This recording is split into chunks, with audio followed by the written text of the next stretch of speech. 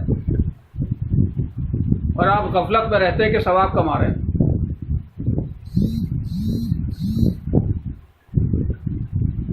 شیطان ایسے بہکاتا ہے۔ ایک شخص تھا، صبح اٹھا نماز پڑھنے کے لیے،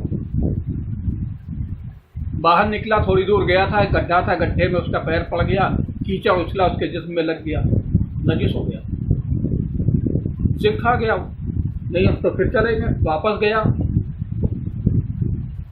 طہارت کی، نہایا، پھر نکلا، اتفاق سے اس وقت پھر کہیں گڈھے میں گر گیا، رات کو بارش ہوئی تھی، پھر سر کھا گیا، پھر نکلا، پھر واپس آیا، پھر نہ آیا، جاڑے کی راتیں تھیں، نہانا سمجھ لیجیے کتنا مشکل ہوتا ہے، لیکن بہرحال اس نے ہمت کر پھر سے طہارت کی، پھر واپس آیا۔